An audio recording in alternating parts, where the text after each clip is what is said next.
Beto declares for the presidency. Elizabeth Warren tacks to the center. And President Trump runs up against his own party. I'm Ben Shapiro. This is The Ben Shapiro Show.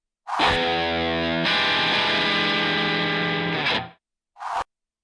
have many thoughts on Beto. Many thoughts on Beto. We'll get to all of those thoughts in just a moment. But first, let's talk about how you can make your business better. Hiring used to be hard. Multiple job sites, stacks of resumes, a confusing review process. But today, hiring can be easy. You only have to go to one place to get it done. That's ZipRecruiter.com/dailywire. ZipRecruiter sends your job to over 100 of the web's leading job boards. But they don't stop there. With their powerful matching technology, ZipRecruiter scans thousands of resumes to find people with the right experience and then invites them to apply to your job. As applications come in, ZipRecruiter analyzes each one and spotlights the top candidates so you never miss a great match. ZipRecruiter is so effective that 80% of employers who post on ZipRecruiter get a quality candidate through the site within the very first day. And right now, my listeners can try ZipRecruiter for free at this exclusive web address, ZipRecruiter.com/dailywire. That's ZipRecruiter.com/DAILYWIRE. ZipRecruiter.com/dailywire. ZipRecruiter is indeed the smartest way to hire. There's no reason for you to agonize over having to send out 1 million post requests and then filter through 1 million resumes. Instead, check out ZipRecruiter.com/dailywire. ZipRecruiter, the smartest way to hire. ZipRecruiter.com/dailywire. Go check it out. You can try it out for free when you post on ZipRecruiter using /dailywire. Alrighty, so the big moment has finally arrived. Beto is off the fence. That calls for some music, guys.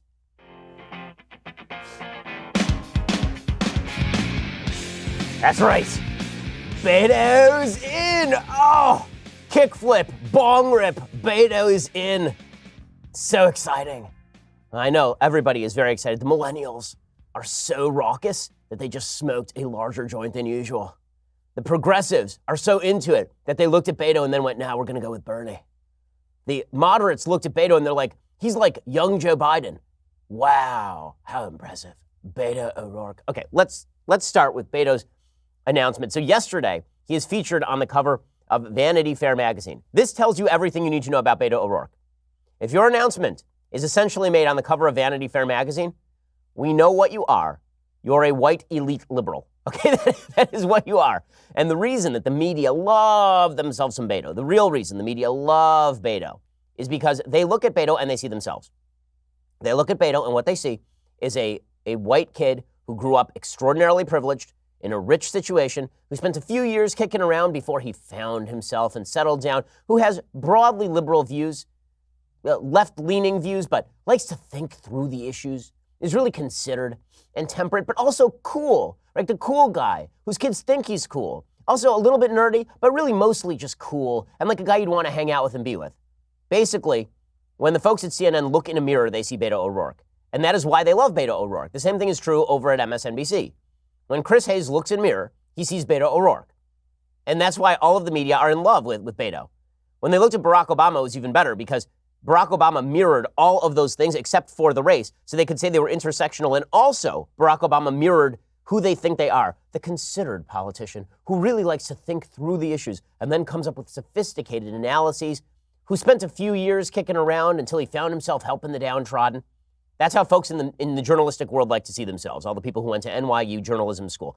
All those people see themselves as Beto O'Rourke, which is why every fawning profile of Beto O'Rourke is written by the same former NYU English grad who is sitting in a crappy apartment in Brooklyn overlooking an alleyway in which a bum is pissing into a trash can. Every one of these profiles is written with this sopping, I'm writing the great American novel attitude. So the Vanity Fair piece in which Beto essentially declares his presidential run is no different. The cover of the magazine, if you can't see it, is Beto standing in the only shirt he apparently owns. Every picture I've ever seen of Beto O'Rourke, he is wearing this blue kind of beat-up shirt because he's a man of the people, despite the fact that he's worth $9 million and his wife is the daughter of a near billionaire and his father was an extraordinarily powerful county judge. There he is, man of the people, standing in jeans across a lonely road in Texas and just standing there considering his future. Maybe he'll take out a guitar, flick his bangs out of his eyes, and play you a ballad, yeah. Okay, so Vanity Fair has his profile, and the profile is just as pathetically drooling over Beto O'Rourke because all of these profiles of Beto O'Rourke are the same. Sure, he has no ideas. Sure, he doesn't know what the hell he's talking about. Sure, he's never done anything of real importance. But Beto O'Rourke is a man who likes to think through issues and consider them. And he'll take your point of view into consideration. And Beto O'Rourke is the guy that apparently a lot of suburban women are into. And he was the guy in high school who a lot of the girls were into. Why? Because he was the guy who seemed deep, but it turns out that he seemed deep because he was a mirror. Meaning it looked like there was depth to him, but he was just mirroring back to you what you wanted to hear. And that is basically what Beto O'Rourke has been for his entire political career. And the media love this. They love it. So this Vanity Fair article, in which he was photographed by Annie Leibovitz, the article was written by Joe Hagan, who is just the same as every other columnist who has ever written about Beto O'Rourke. There's a great thread someone put together on Twitter of all of the physical descriptions that the media have given to Beto O'Rourke. He's sweating because of his passion, like he's playing great rock in a hot stadium. And then there's talk about how he's just relaxed, leaning back, looking wistfully at the world.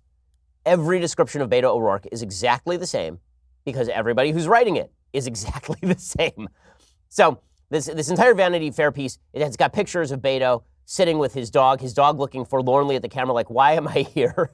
What am I doing here? That's the best part of every one of these pictures is the dog just in the background looking like, I can't believe this is my life now. Anyway, here's what Vanity Fair writes about Beto O'Rourke.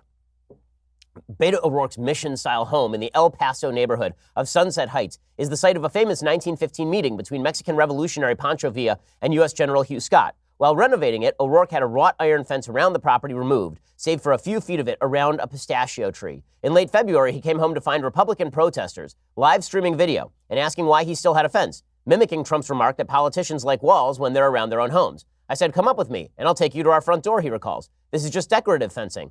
Why do you have walls in your house, they retorted. Why do you have a door? Okay, that's true. Behind the door, in the O'Rourke living room, and here is where we get into the deep heart of the media's love for Beto.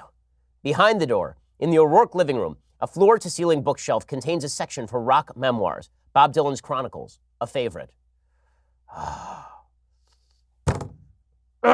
Okay, and God, the pretentiousness of people who sit around reading Bob Dylan's Chronicles cannot be overstated. A stack of LPs, The Clash, Nina Simone, but also a sizable collection of presidential biographies, including Robert Caro's work on Lyndon B. Johnson. I love that this means that he's a sophisticate. Again, all of the members of the media who love Beto O'Rourke consider Beto O'Rourke one of them. That's why they love him. Hey, look, I also have Bob Dylan's Confessions or Chronicles on my shelf. Also, when I was in high school, I liked The Clash. And I also liked to skateboard a little bit, or at least I wished I had. Most of the kids in the media are actually the fat kid who is sitting with the typewriter in the AV room, but they wish they were Beto. Beto was the kid they always wished they had been. Arranged in historical order, the biographies suggest there's been some reflection on the gravity of the presidency, but there's also some political poetry to it, a sense that O'Rourke might be destined for this shelf. He has an aura. Oh, don't describe to me his aura. First of all, the rigorous party of science describing politicians with an aura. Good stuff right there from Vanity Fair. It is worth noting here that the same members of the media who have spent years at this point praising Beto O'Rourke and overlooking the fact that he lives in a 3-story house in El Paso and is worth $9 million, almost none of which came from him, presumably, or at least was made really only through family connections. That Beto O'Rourke is somehow a man of the people, but Howard Schultz, the head of Starbucks, there's a big article in the New York Times today about how Howard Schultz isn't as poor as he said he was when he was growing up. Howard Schultz has said that he grew up in the projects. There's a big article in the New York Times today. Well, you know, the project he grew up in was actually kind of middle class. So obviously he's a liar. Okay, now do Alexandria Ocasio-Cortez, guys. Now do Beto. Not going to happen. O'Rourke and his wife, Amy, an educator 9 years his junior, both described the moment they first witnessed the power of O'Rourke's gift. It was in Houston, the third stop on O'Rourke's 2-year Senate campaign against Ted Cruz. Every seat was taken, every wall, every space in the room was filled with probably 1,000 people. You could feel the floor moving almost. It was not totally clear that Beto was what everyone was looking for, but just like that, people were so ready for something. So that was totally shocking. I mean, like, took my breath away shocking. And then Beto says, I honestly don't know how much of it was me. It's a rockumentary. It's a this is political Spinal Tap, guys. It is a rock documentary in which Beto O'Rourke plays a fake political candidate on TV. I honestly don't know of it. How much was me?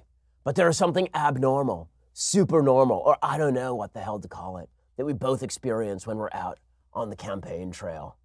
He says, I don't ever prepare a speech. I don't write out what I'm going to say. I remember driving to that. I was like, what do I say? Maybe I'll just introduce myself. I'll take questions. I got in there, and I don't know if it's a speech or not, but it felt amazing because every word was pulled out of me, like by some greater force, which was the people there. The people are the force. I am the people. The people are me. Give me another rip on that bong, bro. That's quality weed. He's so obnoxious. I'm sorry. He's so obnoxious. And again, the media fawning over this guy as though he's a self-made man, as though he's a person who came out of nowhere. Here is Beto O'Rourke's life story. Okay, we're going to do Beto O'Rourke. You know what? Hold on. One more quote from Beto O'Rourke, then we will get to Beto O'Rourke's life story, which the media love because this is the media's life story.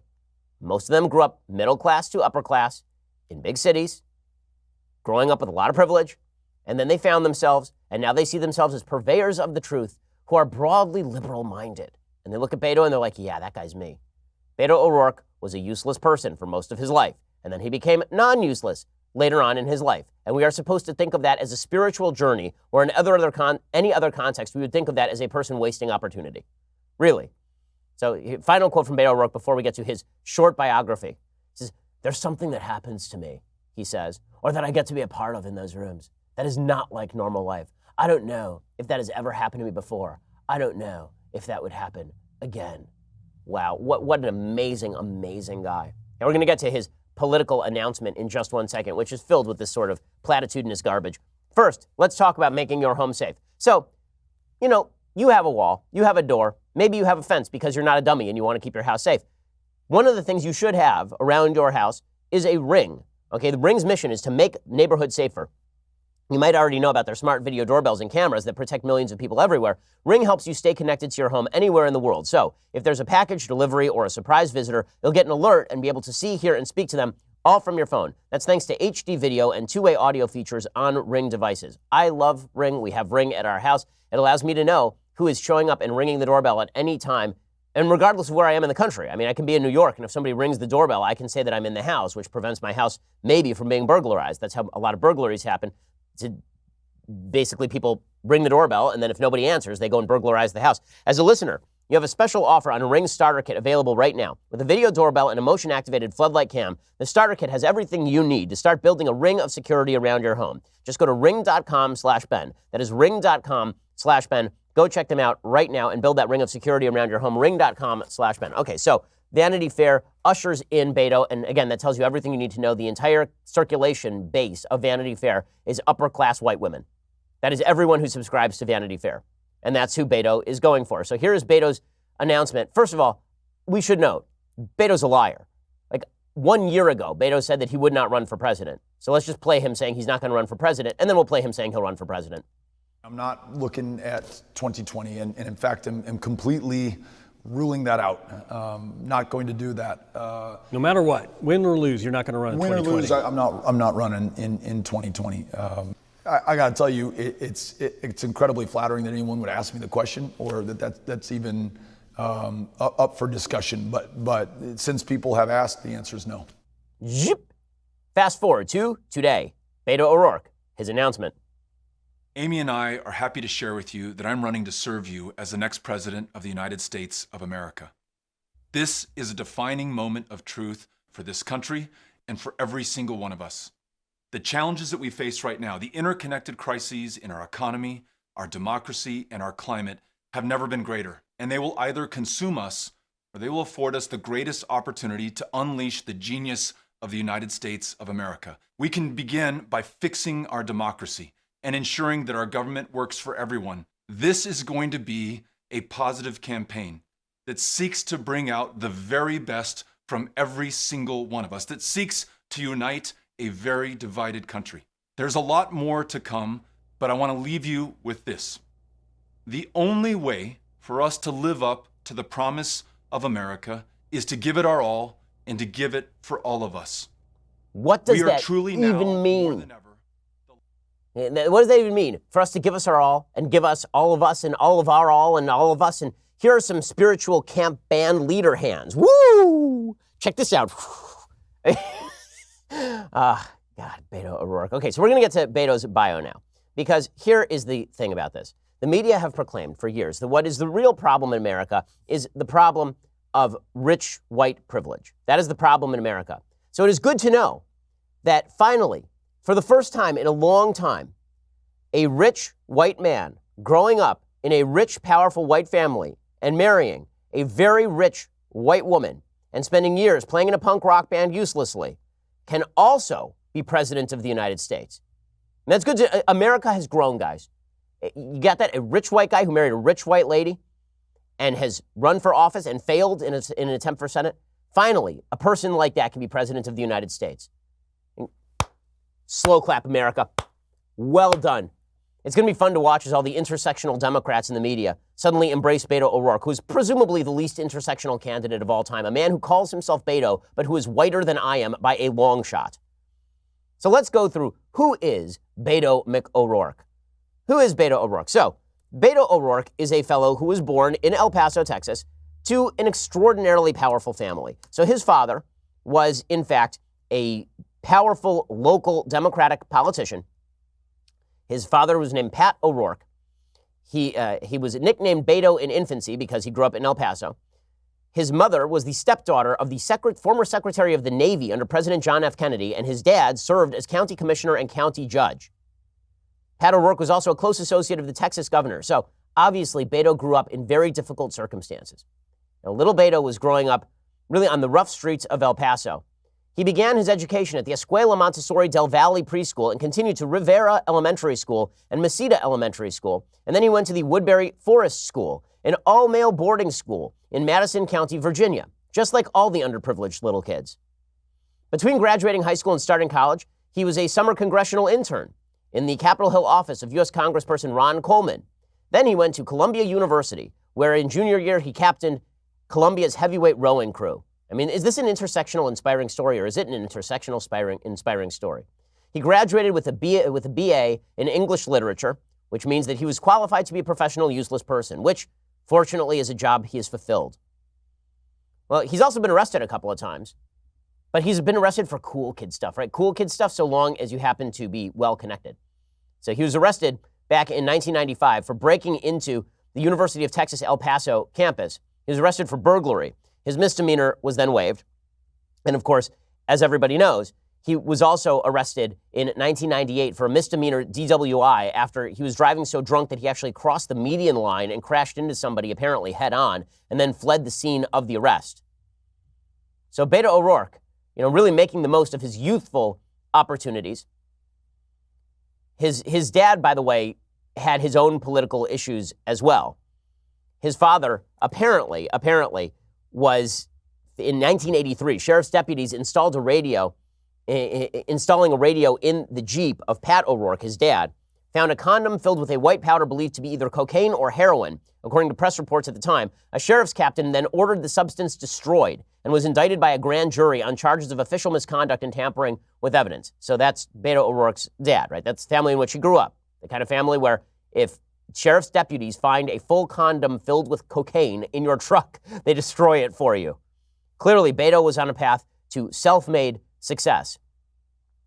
O'Rourke's public life started in 2005, according to the Houston Chronicle, when at the age of 32, he ran for city council and became one of El Paso's youngest ever representatives. That was the same year he married Amy Hoover Sanders. Amy O'Rourke was an educator and charter school executive. She is a constant presence at his Senate campaign events. In 2006, the personal became very public for the O'Rourke family. Just a year into O'Rourke's council tenure, he became enmeshed in a controversial urban renewal plan led by the Paso del Norte Group, a nonprofit business organization spearheaded by his father-in-law. So you have to understand that between the time that Beto O'Rourke graduated from Columbia University and the time that he decided that he was going to be a local politician, he played for years in a punk rock band. So his great claim to fame is that he didn't need money enough that he could actually afford to blow several years running around the country playing in a crappy punk rock band. He also worked as a live-in caretaker and an art mover. He's basically Justin Trudeau. Justin Trudeau, the Canadian Prime Minister, grew up extraordinarily privileged, extraordinarily wealthy, and then was best known for being like an elementary school PE teacher and then became Prime Minister because he was handsome Bernie Sanders. That's basically Beto's shtick. So O'Rourke worked as a nanny and an art mover before working for an internet service provider, and that's when he started talking about how he didn't know what he wanted to do with his life, man. Just would brood. I'd just sit there and I'd brood. Remember, several weeks back, there was an entire New York Times article about Beto's brooding, how he was brooding now, just like he brooded then. Because we love people who brood. They're so dark and meaningful. As opposed to people who actually have purpose in their lives, who just go out and do. Beto had the privilege of being able to sit around and brood, which in other circumstances we would call intellectual and moral laziness. In any case, Beto returns to El Paso in 1998, and then he co-founds something called Stanton Street Technology Group. His wife, Amy, operates the business now. He also published an online newspaper called Stanton Street, which he modeled on the Village Voice. And then he decided that he was going to run for city council. And that's where things started to get dicey for young Beto when it came to his public career. In 2006, he became enmeshed in a controversial urban renewal plan led by Paso del Norte Group, a nonprofit business organization spearheaded by his father-in-law.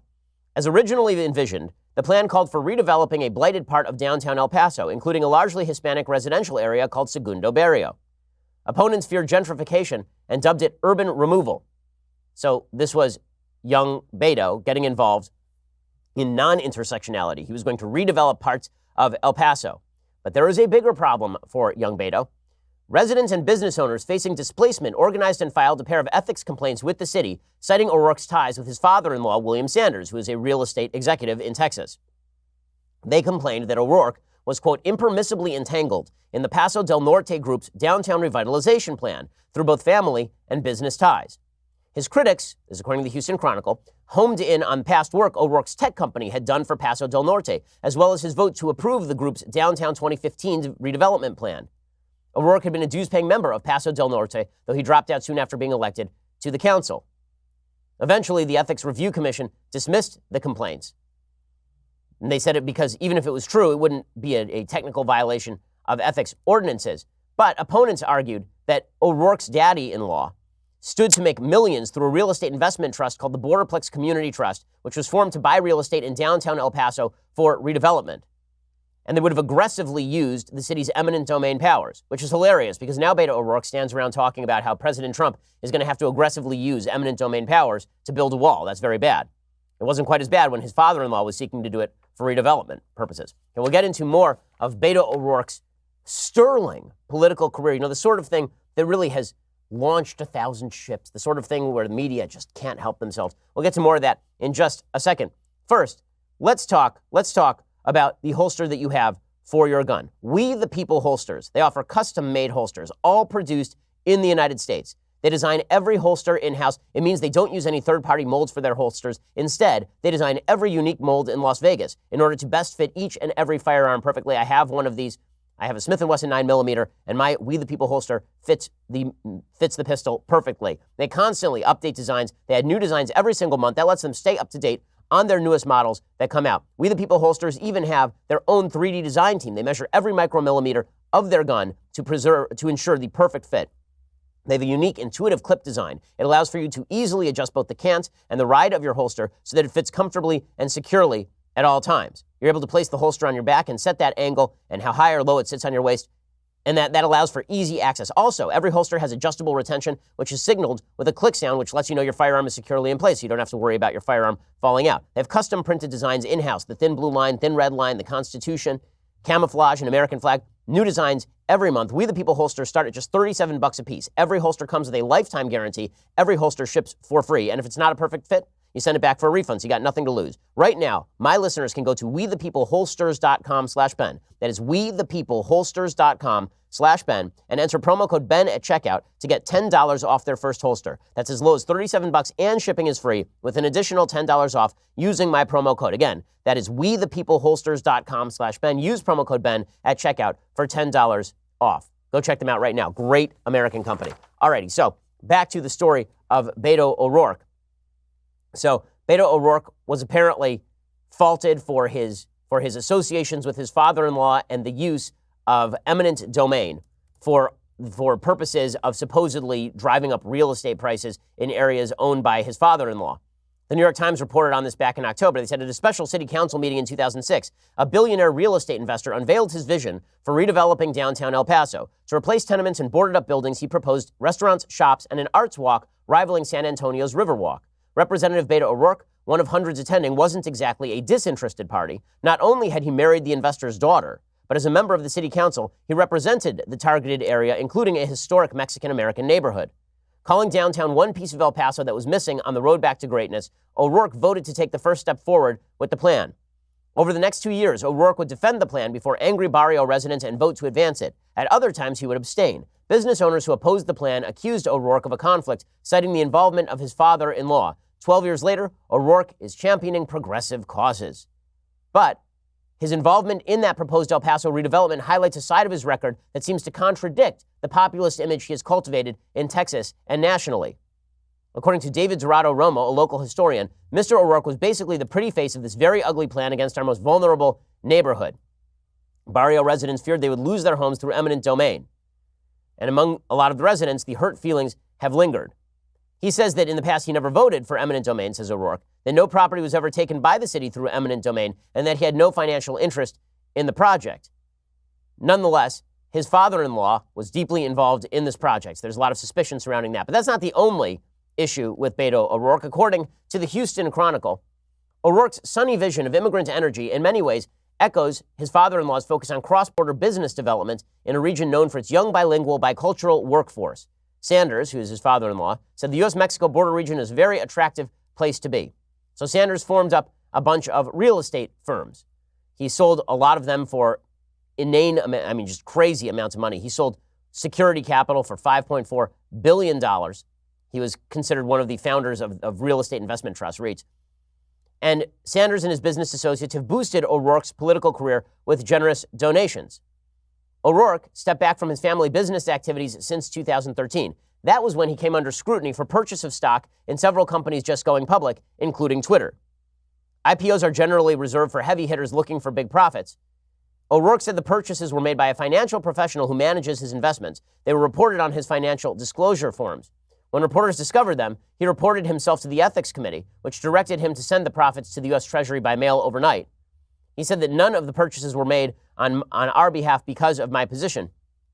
And he says he has no involvement in his and his wife's personal investments. So, great. Okay, the fact, again, is that throughout his career, he has been involved with businesses that are deeply family-oriented and in which people in his family stand to make a lot of money based on his public connections. I mean, for example, O'Rourke went back to El Paso in 1998. He founded Stanton Street Technology Group. I mentioned that. His mom, Melissa O'Rourke, eventually became a shareholder in the company. Amy O'Rourke joined the company as well, and she ran it from the time he went to Congress in 2013 until March 2017. She sold all shares in the company for between $250,000 and $500,000, according to House financial disclosure reports. One of Stanton Street's clients, O'Rourke. Since 2011, his political campaigns for the House and Senate have paid the company more than $125,000 for web hosting and other online services, according to federal campaign reports. So in other words, Beto O'Rourke raised a bunch of money for his congressional campaigns and then paid a company that his wife was running, and she would eventually sell her shares in the company for something like $500,000. That's Beto O'Rourke. But don't worry, Beto is a man of the people. He's a man of the people who really understands, because he travels around, you see. He travels around like a Johnny Appleseed of politics, speaking Spanish, talking to the folks, wandering into bars, talking with the people. He's a down-to-earth fellow who could simply afford to blow several years of his life wandering around after racking up debt at Columbia University, wandering around with a punk rock band, and then suddenly move into a historic 1915 three-story home once occupied by Pancho Villa. Pretty amazing and inspiring, uplifting story of American mobility now. Pretty impressive stuff. Now listen, as you know, I don't tend to believe that politicians have to come from nothing in order to be something. I think that you're supposed to judge a politician on their own merits. But that's not what the media believe. The media tell you that you have to have an inspiring personal narrative. And so they have worked very, very hard to craft an inspiring personal narrative for Beto. The problem is, his actual circumstances are not in any way inspiring. He grew up privileged, he spent his teenage years privileged, he spent his young adulthood privileged, and now he's spending his adulthood privileged. That is not an inspiring story in any way. He made a bunch of silly decisions, including 2 arrests, and he's basically gotten away with all of that. And he's moved on with his life, and now they're abjectly falling over themselves. Why? Because for a lot of people who work in the media, if you're going to manufacture a story about Beto, it has to be an internal story. You want to know why all the media coverage focuses on Beto's soul, on his deep, brooding soul? It's because they can't talk about his story. because his story is not only a nothing burger, it is a negative for him in these primaries. There are still some candidates who have more inspiring stories in the Democratic primaries. Howard Schultz has a much more inspiring story than any of those people. Nonetheless, what you are seeing from folks in the media is this worship of Beto. Now, okay, so how is Beto actually going to do in these primaries? How's all this actually going to play out? We'll get to that in just 1 second. First, let us talk about the food that you need for emergency preparedness. Look, the government recommends that you have food on hand in case of an emergency. There could be some sort of natural disaster. There could be some sort of power outage, and you need food on hand. You can't get to the grocery store. The grocery store is all locked up or all the shelves are empty. Well, this is why you ought to work with Wise Company. They take an innovative approach in providing dependable, simple, affordable, freeze-dried food for emergency preparedness and outdoor use. It is super easy to use. Wise Company, and folks at the company here have tasted it. They say it tastes pretty good. When government resources are strained, it can be days, if not weeks, before you get to fresh food and water. You have to rely on yourself. You don't know what tomorrow can bring, but you have peace of mind knowing you're going to be ready with everything you need. Not only does Wise emergency food taste really good, its quality is unmatched. They don't just slap their name on someone else's product. All of their ingredients are chef prepared internally by Wise Company. By doing this, they cut out the middleman and they pass the savings on to you. Give yourself the peace of mind knowing that you're prepared with plenty of emergency food with a shelf life of up to 25 years. You just buy it and then you don't have to worry about it anymore. Wise Company uses the finest ingredients and food preparation technology to ensure optimal freshness and flavor. Every recipe is created by a team of chefs and is unique to Wise Company. Wise Company combines both dehydrated and freeze-dried ingredients to get the best taste, texture, and nutritional value. The final recipes are packed into durable, long-lasting pouches designed to moisture and air seepage, keeping food fresh, delicious, and ready to be eaten, even if stored for up to 25 years. This week, my listeners can get any Wise emergency or outdoor food product at an extra 25% off the lowest marked price at wisefoodstorage.com/Shapiro. That is wisefoodstorage.com/Shapiro. Shipping is free as well. Plus, Wise has a 90-day no questions asked return policy. There's no risk in doing this. That's wisefoodstorage.com/Shapiro to get any Wise emergency or outdoor food product at an extra 25% off plus free shipping. Wisefoodstorage.com/Shapiro. Make sure your family is protected. This is just a responsible thing to do. Okay, we're going to talk about how the polls are shaping up. Where does Beto show up in these polls? We'll get to that in just a second. First, you're going to have to go over to Daily Wire and subscribe. $9.99 a month gets you a subscription. $99 a year gets you the annual subscription, which comes along with this. The very greatest in beverage vessels. Cast your eyes upon it. In envy, you could have one of these. You could be holding one of these right now if you had ordered already. So order right now. Also, we have all sorts of goodies for you when you become a subscriber. So not only can you ask me questions whenever we do our conversations, you also get to check out 2 additional hours a day that we do of this show, ask questions during the breaks. I mean, it is a bonanza of Shapiro material. It's almost time for our next episode of The Conversation, by the way. Wednesday, March 20th, 7 p.m. Eastern, 4 p.m. Pacific. We're changing things up. We're doing a live book signing of my new book, The Right Side of History. For this episode only, you get to ask me questions if you have purchased a copy of my book. So go purchase a copy of The Right Side of History, and then you can actually ask me a question during our live book signing. More details to come as we get closer. Stay tuned. Once again, you can participate in my live book signing on Wednesday, March 20th, 7 p.m. Eastern, 4 p.m. Pacific, on this special episode of The Conversation. My book launches next Tuesday. I'm really pumped up about it. It should be really exciting. I think it's an important book. Go check that out right now. Also, make sure that you get the subscription, obviously, to Daily Wire, and make sure that you subscribe over at YouTube and iTunes. That gives you access to our Sunday specials. If you're a subscriber, you get our Sunday specials on Saturday. This week's Sunday special features the inimitable Dr. Phil, who shows up for the full hour, as Larry King would say. So go check that out right now. Leave us a review at YouTube and iTunes. It always helps. We are the largest, fastest growing conservative podcast and radio show in the nation.